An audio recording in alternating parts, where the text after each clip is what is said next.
हाँ तो बच्चों, कैसे हैं आप सब। जैसे कि आप सभी को पता है अपना एक्सरसाइज 4.3 चल रहा था।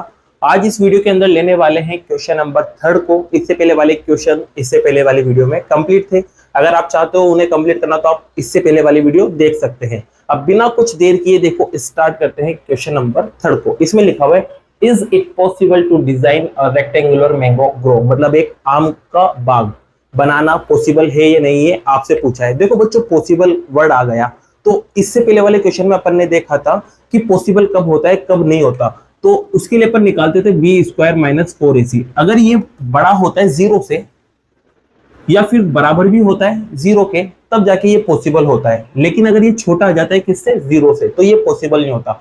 तो इस कंडीशन में पॉसिबल नहीं होगा, बाकी इन दोनों कंडीशन में क्या होगा बच्चों, पॉसिबल होगा। तो अपन को ये चेक करना पड़ेगा पॉसिबल के लिए कि आ रहा है कि नहीं आ रहा है। तो अब आगे देखते हैं। पॉसिबल के लिए कंडीशन दे रखी है, तो कंडीशन क्या है कि जो लेंथ है ना, मतलब लंबाई, वो ट्वाइस है, मतलब डबल है किससे, ब्रेथ से, मतलब उसकी चौड़ाई से। तो इसका मतलब ये है बच्चों, अगर ब्रेथ पता है तो इसका आप डबल कर दोगे तो आपको क्या मिल जाएगी, लेंथ मिल जाएगी। तो इसके बारे में पता होना जरूरी है। तो यहां अपन मान लेते हैं कि जो ब्रेथ है वो क्या है बच्चों, x।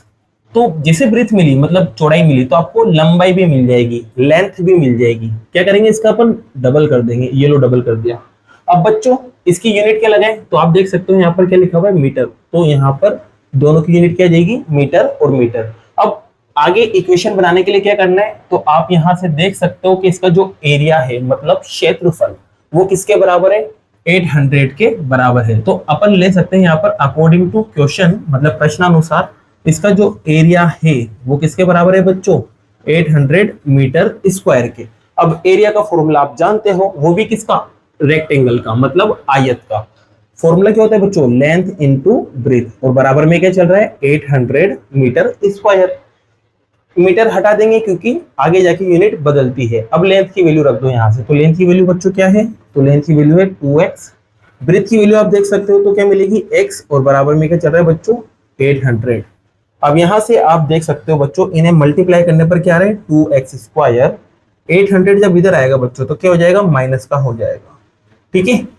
और आप एक काम और कर सकते हो, यहां से 2 से 800 को कैंसिल कर सकते हो, तो यहाँ क्या बचा रह जाएगा, 400 बचा रह जाएगा। आप ऐसे भी कर सकते हो।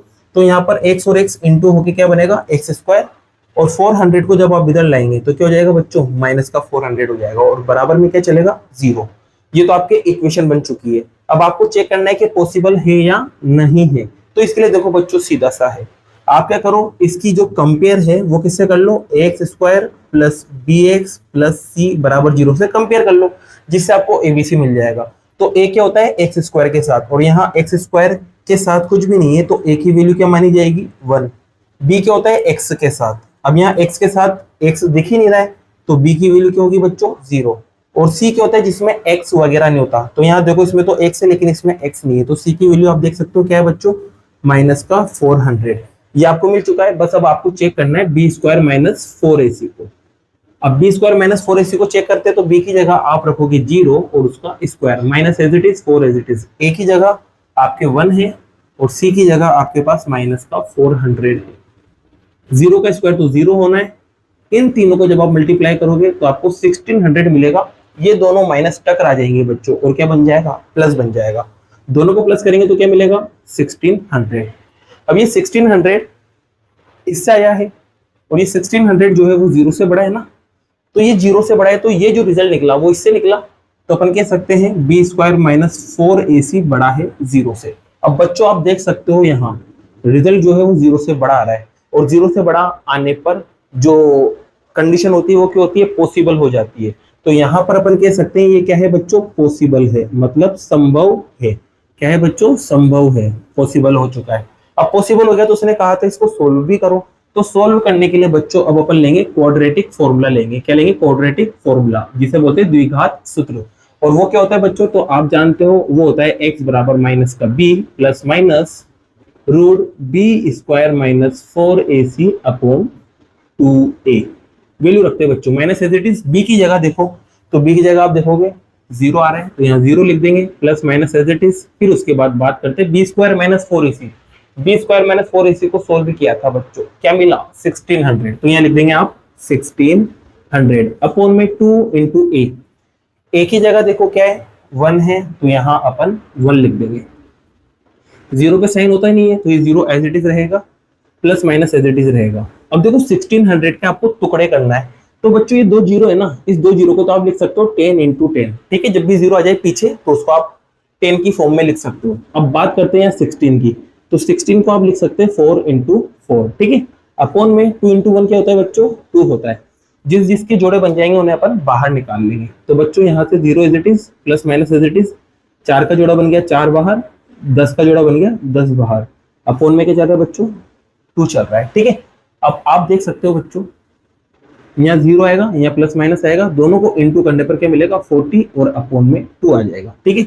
ये आपको x की 2 वैल्यू निकालना है यहाँ से। तो एक बार आप क्या करेंगे, प्लस का साइन लेंगे, एक बार माइनस का साइन लेंगे। जब आप प्लस का साइन लोगे यहाँ, तो x की वैल्यू देखो, जब प्लस लेंगे तो 0 में प्लस करेंगे आप किसे, 40 को, और 0 में 40 को प्लस करने पर 40 आएगा और अपॉन में 2 चल रहा है, कट हो जाएगा, 20 मिल जाएगा।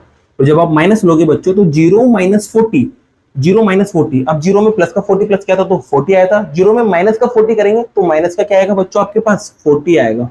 तो यहाँ माइनस का 40 अपॉन 2, ये कैंसिल हो जाएगा, तो आपके पास आएगा 20, वो भी किसका, माइनस का। अब आप देख सकते हो बच्चों, यहाँ पर x की वैल्यू माइनस के अंदर आ रही है और माइनस में आ रही है, और x क्या था, तो x था आपके पास ब्रेथ, ब्रेथ मतलब उसकी चौड़ाई, और वो कभी भी माइनस में नहीं हो सकती। तो ये वाला रिजल्ट आपके पॉसिबल नहीं होगा, संभव नहीं होगा। तो फिर पॉसिबल क्या होगा, तो पॉसिबल आपके पास x वाला ये होगा, ठीक है। अब इसकी वैल्यू को आपको यहाँ रख देना है। यहाँ जिसे रखोगे तो ब्रेथ आपके पास x थी और x की वैल्यू आपकी क्या मिली, 20, तो आपको ब्रेथ मिल चुकी है। लेंथ की बात करें बच्चों, तो लेंथ आपने क्या माना था, 2x, 2 as it is, x की जगह आप क्या रखोगे 20, ये लो 20 रख दिया, और इसे इंटू करोगे तो आपको क्या मिलेगा 40। तो आपको जो रेक्टेंगुलर ग्रो था उसकी लेंथ भी पता चल गई और ब्रेथ भी पता चल गई। इसी के साथ आपका ये वाला क्वेश्चन क्या हुआ बच्चों, कंप्लीट हुआ। नेक्स्ट क्वेश्चन बच्चों नेक्स्ट वीडियो में लेते हैं। अगर वीडियो पसंद आई हो तो वीडियो को लाइक कीजिए और चैनल को सब्सक्राइब कीजिए। Thank you so much.